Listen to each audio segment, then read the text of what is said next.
I don't think people often realize this, but as a woman of faith, you grow up hearing about a man named Jesus and the men in the Bible, mostly the disciples, from a man who's probably your minister or your pastor over and over and over and over again. And just like we talk about how representation matters in race, right? Like, you know, we want kids to see themselves, versions of themselves, so that they know that something is possible. I think I didn't realize until I started regularly listening to Sarah Jakes that I needed to hear the word of God from the perspective of a woman.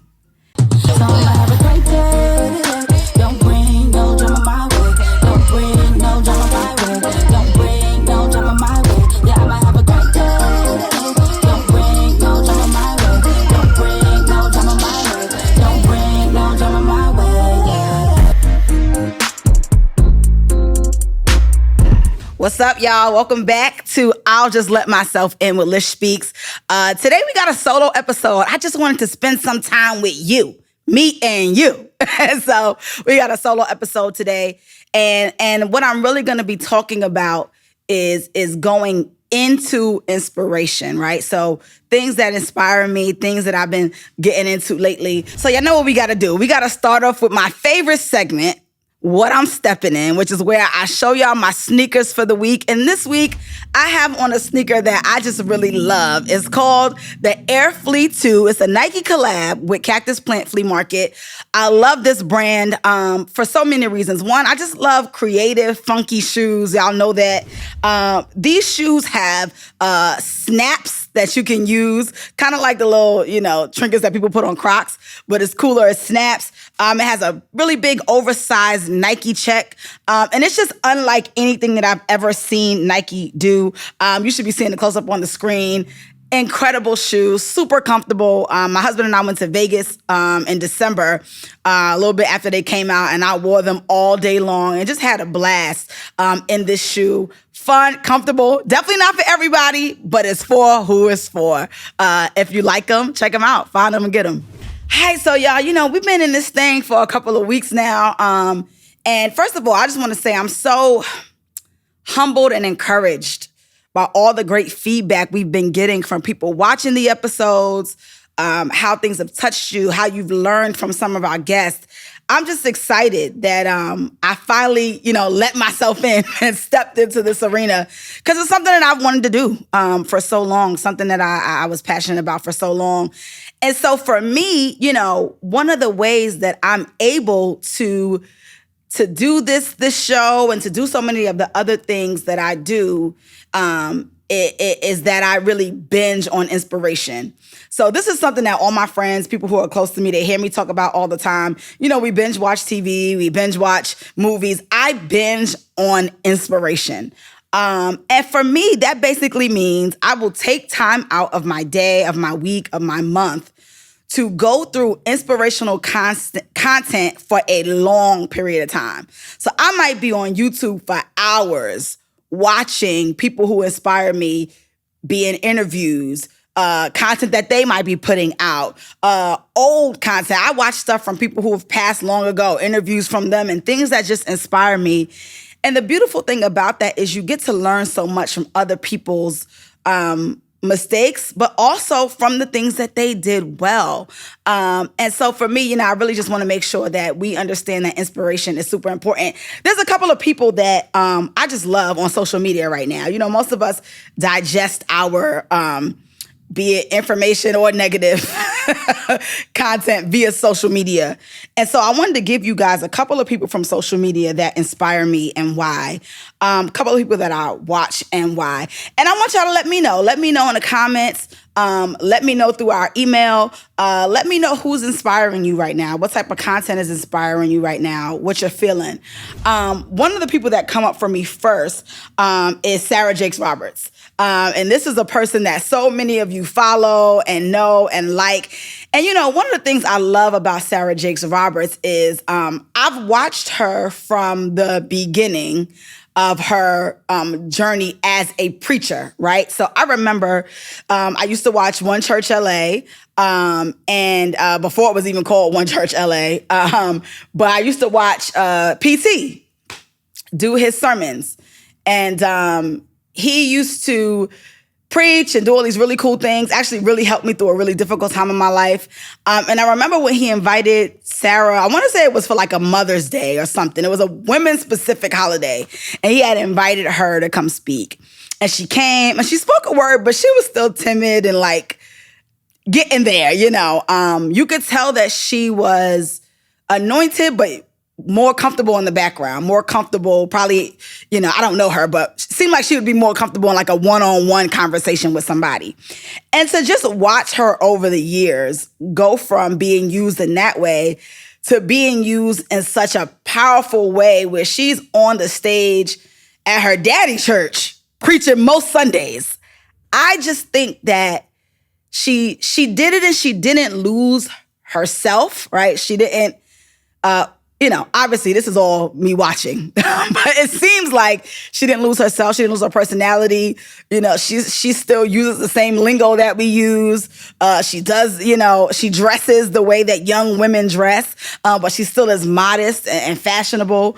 And so I'm super inspired by her. And then to be honest, like the topics and the things that she talks about, they just hit me differently than a lot of the other preaching that I hear. You know, I don't think people often realize this, but as a woman of faith, you grow up hearing about a man named Jesus and the men in the Bible, mostly the disciples, from a man who's probably your minister or your pastor over and over and over and over again.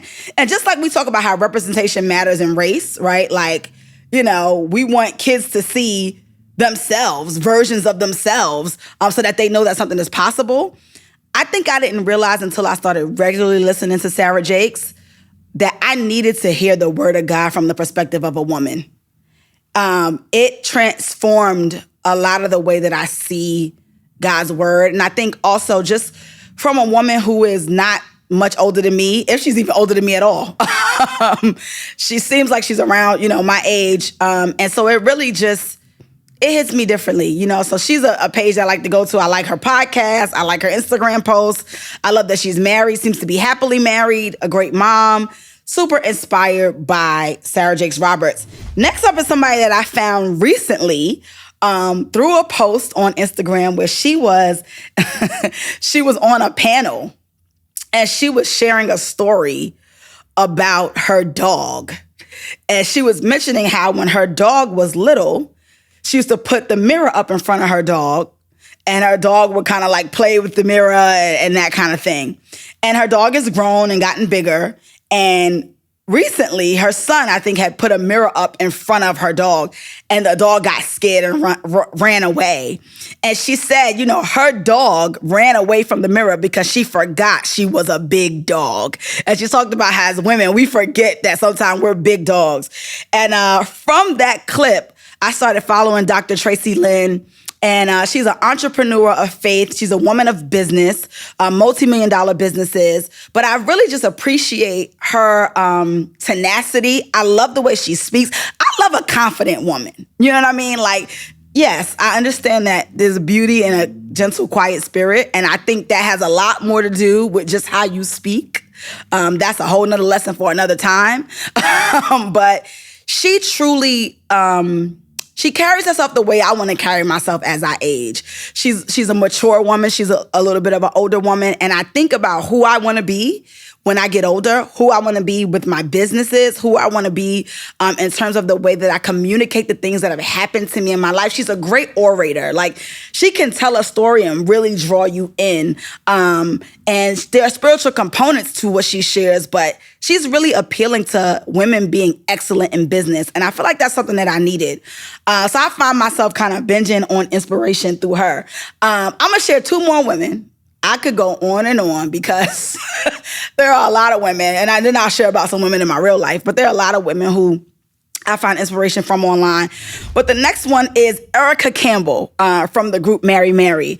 You know, Erica Campbell, I've been listening to Mary Mary since I was a kid, first of all. And so I remember very distinctly the first time I ever heard Shackles on the radio.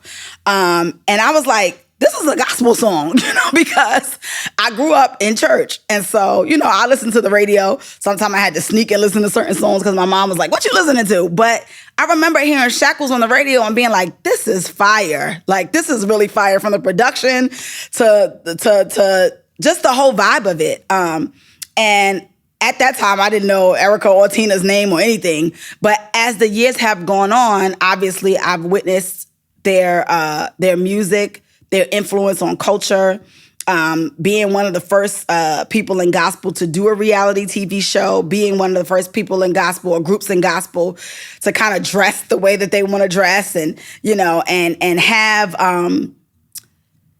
a connection to the youth. Obviously outside of the Kirk Franklins and Ty Tribbett's of the world. But for women, Mary Mary is one of the first groups that I saw do that. And so for me, when I look at Erica Campbell and all that she is doing, right? She, first of all, is a first lady of a church. I think it's called Cali Worship Center, if I'm not mistaken. She's first lady of a church.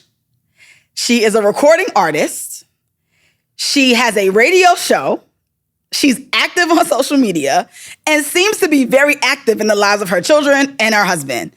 And for me, it's one of those things that Erica Campbell inspires me not to get comfortable. She could very easily be like, listen, I'll do my Mary Mary gigs and, let the chips fall where they may. But she is she seems to be constantly pushing herself to do more, and to do it well.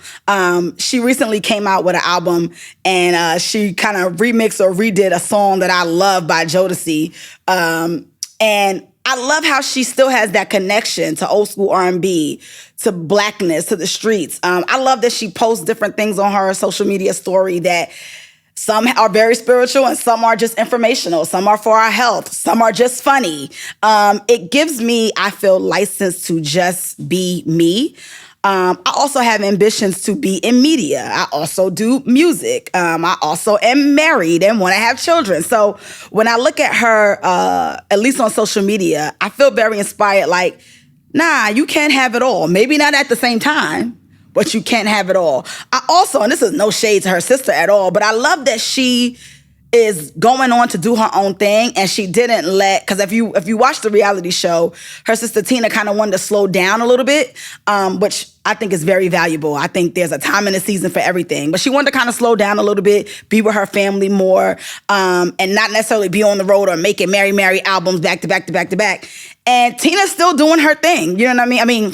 Erica's still doing her thing. Tina's doing her thing too. She's had some music out, but Erica's still doing her thing. And I love when people are so tenacious that they really don't let anything stop them. It could be very scary, I would assume, to be a part of a group and then kind of go out on your own and do your own thing. But she seems to be rolling with the punches. And so for me, it kind of communicates like, Lish, don't let nothing stop you. You know what I mean? You have a crew, you don't have a crew. You have, whatever God has put in you to do, go after it with all your heart and then let him decide where it's at. Another thing I like that Erica Campbell does before I move on to the next person is she does these great prayers on her Instagram and on her radio show. And I really feel like she prays about things that are not typical. She prays about things that not everybody is talking or thinking about. And it really helps me to know that she's just tapped in. She's tapped in with the culture. She's tapped in, with what people of God really need. And that's something that I aspire to be. I never want to lose touch or just be so focused into what my group of friends, in the body of Christ need or want or like or care about, that I'm not tapped into the story at large of what Jesus wants. So I'm super inspired by Erica Campbell. Last but not least, Dr. Holly Carter is somebody who I'm super inspired by and like to take in her content. Now, Dr. Holly Carter is not going to be on social media every day. She's just not. But when she's on there, sharing what she's working on, sharing what she's doing, I'm super inspired from her content about working out and taking care of your body, to her content where she shows the behind the scenes work that she does in production of whether it be a television show or a film or even a concert that she's behind. She just has a commitment to excellence that is really inspiring to me. One, she's cool. She worships. She sings. So you might hear her on a track every now and then. You're gonna see her at her local church serving in a worship ministry, which I think is so cool when somebody can be on a movie set with a celebrity one day and make it to their church on Sunday and still serve. She's funny. I think that for me, again, seeing Black women mature, seeing Black women who are older than me, but not lose their swag, not lose their joy. There's a lot of bitter saints, older saints who are not that happy in the Lord. But all these women that I named seem to be very joyous in their relationship with God. And so for me, it's inspiring because that's what I want to be. I don't want to lose my zeal, right? Bible says never be lacking in zeal. I don't want to lose my zeal as I mature and as I age spiritually. So there's definitely something that I just am inspired, by these women and kind of by how they show up. I want to be inspirational, right? I want younger girls or maybe even older women to look at me and say, man, Lish is doing this show. Lish is going after her dreams. Lish is, ministering to the youth. By day, that's my job. You know what I mean? And night, depending on the event. I work in a church and minister to the youth from grades 6 to 12. And so I want to inspire them. You know what I mean? I think one thing that all four of these women and many of the women in my life have in common is that they are both cool and full of conviction. You don't have to sacrifice one for the other. In fact, I think the conviction is what makes them cooler. And so I'm very blessed that I've been able to be raised around, from my mom to a lot of my mentors as a young Christian, as a young person, to be raised around people who just didn't compromise their convictions or their beliefs to fit in. I think about my relationship with my mom. My mom is probably my biggest spiritual influence, definitely my biggest spiritual influence, in terms of me knowing that I wanted to give my life to Christ and to follow him, in a way that was not just for performance or laid back. My mom raised me to be devoted to God. And one of the most inspirational things about that is no matter what's happening in my life, I can fall back on the idea that God is with me and that if I am working for him and putting him first, I cannot fail. Even if the thing fails, I cannot fail. And so, finding that inspiration in my mom, and one of my goals for this year is to just get closer to my mom. And we're already close, but, to call her more and to let her into my feelings more. Cause I can be the kid that seems like it's all together. And so because of that, sometimes, my parents don't always feel like they need to make sure I'm good or that they have to check up on me. But, it is, I'm trying to take my own responsibility to reach out to my mom more and let her more into my life. And as we talk about things, as we talk about me being married and as we talk about my life, it has just been transformative for me to get to know her as an adult, right? Getting to know your mom for who she actually is outside of just being your mother is a life hack, because just like I'm a woman and I've had a whole life and I've had a couple of different careers and perspectives and thoughts and all types of stuff before I have had a child, I will want my child to know the whole thing of who I am, and not just their mother, not just the person that they they've grown up with. And so I'm trying to take it real seriously to get to know my mom. And besides all the inspiration that she's given me by being an educator for almost 30 years, and by having a double master's degree, and just being a brilliant person and a great friend, and all the things that she is, just knowing her as a person, understanding her fears, understanding her, what makes her tick, understanding what makes her happy, understanding, some of the things that she went through when I was a kid that I didn't necessarily understand at the time, but now I get, and now I respect, having her share with me things that hurt her, even things that I've done that have hurt her, and giving me the chance to apologize or to just better understand her. It has been such a transformative and inspirational relationship in my life, and I'm just so grateful for her. Another woman that inspires me a whole lot is my sister-in-law. Her name is Julie, and Julie is, first of all, she is so fire, like just as a person. She really is. She's smart. She is funny. She and some friends of hers have a ministry called Marriage Built to Last, and they really do invest in marriages of young people, of older people, just marriages that can go the distance. She is, I believe, getting a PhD right now, and working in the education system. She has 3 beautiful children, a great marriage, a great home. And I remember when my husband, then boyfriend, told me about her, and what she told me about her on our first date. We were talking about our siblings, and he was like, yo, my sister Julie, like, she's really like a mother figure for me. Like, she really helps me to see God differently. Like, he was like kind of ranting and raving about her. When I finally met her, I was like, oh yeah, I totally see it. And so she's someone that I know, even though I'm married to her brother, like, I know that I could go to her and talk about anything and get help with anything. And just seeing how she has governed her life. And she shared with me, she's like, it hasn't been perfect, but these are the ways that I relied on God. One of the things that, and I may have Don throw in a little video in the corner, she was praying for me on our wedding day. She prayed with my entire bridal party. And when I tell you, it took everything in me not to break down crying, because one, I was about to get married and my makeup was done. But the anointing over her life, the power with which she prays, I'm just glad that I'm a person that she's praying for. And so I just love her.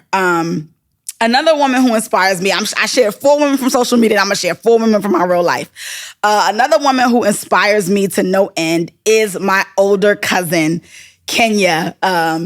As we say, Kenya, because we from New York and we got an accent. But Kenya Harris, my older cousin, she was my matron of honor. Man, so much that I've learned from her about being a wife in this season of my life, about being a friend. She's a person like me who has had decade-long friendships, about weathering the storms that come with family and motherhood and, or life and divorce and finding joy again and all these things. She's just someone who I've looked up to her since I was a child. I'm like, literally, she would get a hairstyle and I would tell my mom, do my hair like Kenya. Like, whatever she dressed, whatever music she listened to, I always just wanted to be like her. And as I've aged, and as we get closer in age, because when you get older, you be like, oh, we ain't that far apart in age.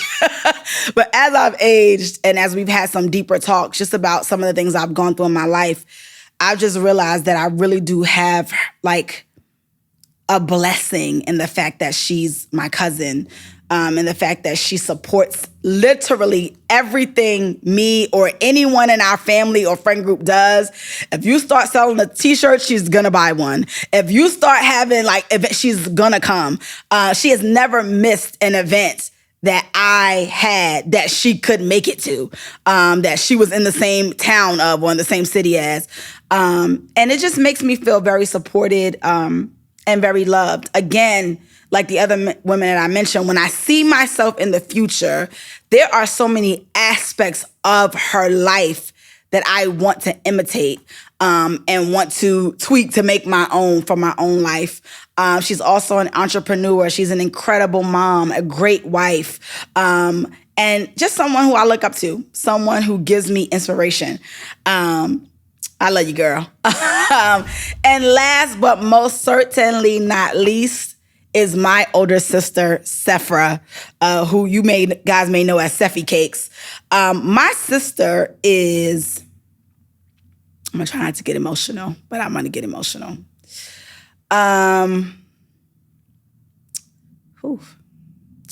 My sister is really the person in my life who, without a doubt, I know will do anything to make sure that I'm okay. There is not a doubt in my mind that if I ever call her or just anything, she will do everything in her power to make sure that I have what I need. My sister is, and I won't tell too much of her business. Eventually we'll get her on the couch. She'll tell her own story, but she's someone who's been through a lot. When we talk about God, take me off your strongest soldier list, my sister, she need God to take her off the strongest soldier list. Like, she's been through a lot. And with all that she's been through, she still shows up as one of the most giving and caring people that I know. When I was a kid, my sister helped my mom a lot because, she was an older sister of a single mom. And so she helped my mom a lot. She did a lot for my mom, and she did a lot for me and my brother. And she struggles sometimes because of just the level of responsibility that she has at such a young age to come out of that. And one of the greatest gifts I feel like I've been able to give her over the last few years is to release her from having to worry about me. to get my life together, be in a good space, be in a great marriage to where she knows my little sister is good and I don't have to worry about it. She still worries about me because she's my big sister. But she inspires me to persevere. She inspires me to still serve and do what God has called you to do. Like I said, she's been through a lot. She hasn't been dealt the fairest hand in her health. She's had a lot of injuries, several surgeries, just been through a lot. And she still serves. She's on the worship team at her church. She teaches the kids at her church. She's involved with prison ministries. She does anything that anybody in my family pretty much asks her to do, which I've been trying to help her with boundaries, so she's getting better. But she is such a servant when she has a lot of reasons to say, I can't do this. And so being around her, talking to her, seeing her joy, seeing her smile, seeing her just be happy through hard things really calls me higher. She just bought a house. And I was just so happy. I cried when she got the house because I could not think of a person more deserving of good things after having a few difficult years. And so, when I think about our sister's story, I talk about the women that inspire me and all the cool, great things and fun things they do and whatever. You can inspire somebody even through your hardship. Don't think because you're going through hard things or because your life is difficult or because you have health issues or whatever that you can't be inspiring. She has inspired me more than anybody because she perseveres through those things. I think about the life that she's leading and how she's allowed God to walk her through each obstacle to get to her joy. And I just know for a fact that as God continues to bless her, she is going to be a blessing to so many people. My sister, when I was young, we would listen to music. We love music. And Stevie Wonder's song is our song. It's so funny because people, that's a love song. I'll be loving you always. And, he says things like, until the day that 8 times 8 times 8 is 4, and that kind of thing. Like, I'll be loving you always no matter what. And my sister at a very young age dedicated that song to me about our relationship. And so whenever I listen to that song, or just think about our relationship, I'm just like, man, I have a sister who loves me so loudly and supports me so unconditionally. And I cannot be more grateful for or inspired by you, Seth. She is a pastry chef. So she has a brand called Seffi Cakes. She's worked in other countries and been a pastry chef at resorts. And she went to culinary school, a very prestigious culinary school. And so I would love for you guys to support everything that she's doing. But my sister is my biggest inspiration in my real, actual life. I hope this episode inspired you guys. You know, we always end off asking someone in the grand scheme of things, you know, what do they want their legacy to be? And for me, in the grand scheme of things, I want my legacy to be that I inspired someone to be more than they thought that they could be. This is I'll Just Let Myself In with Lish Speaks. Listen, y'all know the drill. Go ahead and subscribe, follow us, give us a review, share with a friend, and let people know the community that we're building over here at the I'll Just Let Myself In podcast with Lish Speaks. We'll be back, same time, same place. You know where to find us. Peace. Yeah,